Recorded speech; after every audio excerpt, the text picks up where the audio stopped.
Dans cette vidéo, je vais te présenter le projet Casper Network, qui est un projet qui a plutôt une belle hype. Je te montrerai donc son white paper afin de te l'expliquer de manière la plus simple possible et te parlerai aussi de sa tokenomics.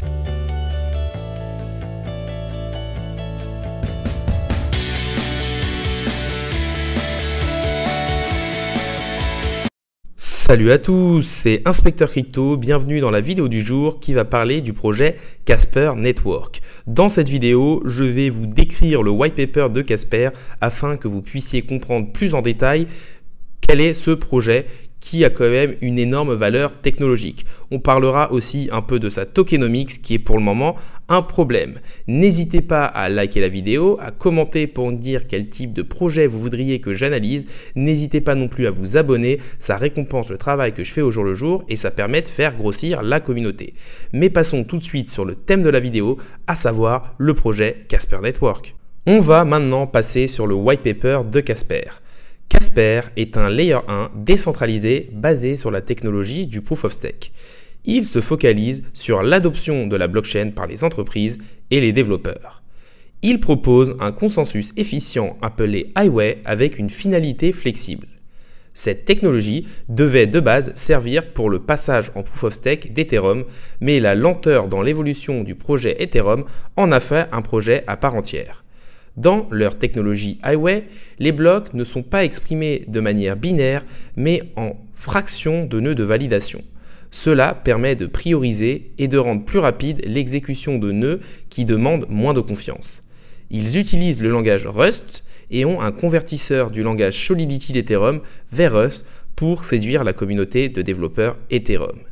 Ils sont partis sur le Proof of Stake car cela permet de réprimander les mauvais comportements via le slashing.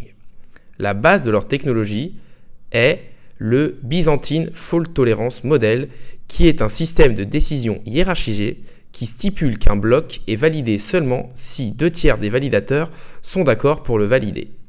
On part aussi du fait que les bons comportements sont financièrement récompensés et que cela facilite le fait que la grande majorité des validateurs soient honnêtes.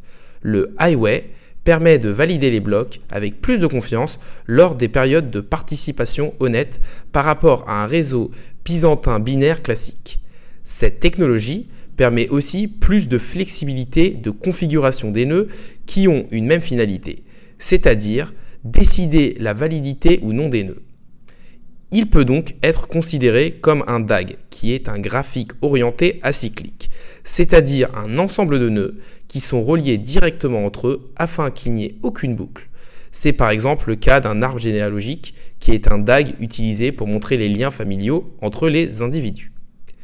Le nombre de validateurs du réseau est fixé et chacun d'entre eux a une clé privée qui est connue des autres nœuds. Il y a une rotation du set de validateurs afin d'assurer une meilleure décentralisation et une plus grande sécurité. Tous les messages sont authentifiés par une signature digitale de l'envoyeur sur le réseau. Le set de blocs est un arbre avec un unique chemin menant au bloc racine. Le but du consensus est de choisir l'unique branche qui réfère au bon set de blocs afin de garder l'union de la blockchain. Cela amène à une meilleure finalité de validation optimiste des blocs. La flexibilité des validateurs à utiliser un ou plusieurs réseaux permet une meilleure adaptabilité en fonction des transactions à valider. Certaines demandent beaucoup plus de sécurité et d'autres plus de vitesse d'exécution. En effet, plus les transactions sont importantes et plus le coût d'un comportement malhonnête sera élevé car le pouvoir de vote dépend du nombre de jetons stakés en Proof of Stake. Dans le Highway, il n'y a pas de communication directe des nœuds de validation afin d'éviter toute influence sur la décision. Ils utilisent la loi Ghost pour sélectionner la chaîne principale dans l'arbre de blocs avec le vote et l'opinion des différents validateurs et le système de DAG. Concernant la communication entre les validateurs, elle reste complexe et deux types de comportements malhonnêtes peuvent apparaître. Il y a les spams verticaux qui consistent à un envoi massif d'informations malhonnêtes.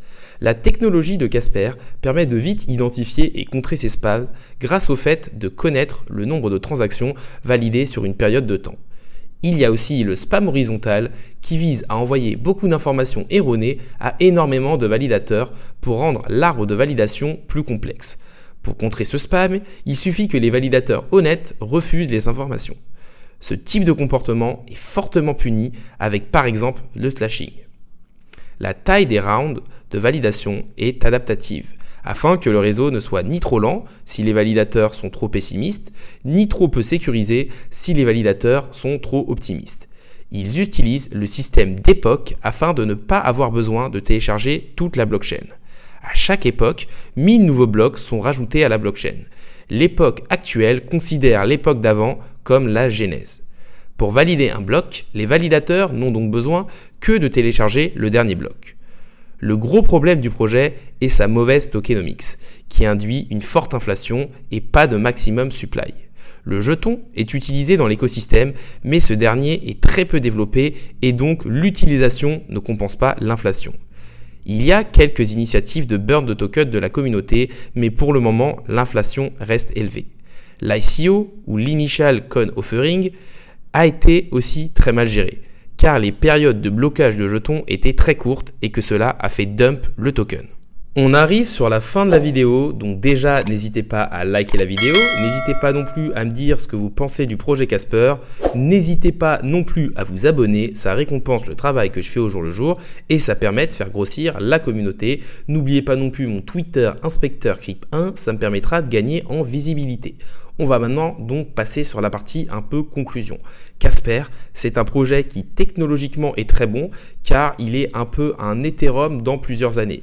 En effet, il était prévu pour le passage Proof of Stake d'Ethereum et donc est déjà beaucoup plus développé d'un point de vue technologique. Son énorme problème, c'est que pour l'instant, son écosystème n'est pas encore très utilisé et que son jeton est très inflationniste. Cela fait forcément baisser énormément le prix du token. De plus, l'ICO qui a été très mal géré, on fait totalement dump le token, ce qui a fait quand même perdre pas mal confiance au niveau des investisseurs. Après, pour les années à venir, ça peut être un projet intéressant à mettre sur sa whitelist. En effet, les périodes de blocage de toutes les ICO sont bel et bien passées. La plupart des personnes qui devaient vendre à x10, x20, x30 ou x50 l'ont déjà fait. Et du coup, on va dire qu'il n'y a plus que l'inflation du token qui est un peu négatif. Après, si vous pensez que la technologie est très intéressante, c'est vrai qu'une adoption dans les années à venir de Casper pourrait du coup compenser cette inflation. La vidéo du jour est maintenant finie. Salut à tous et à la prochaine.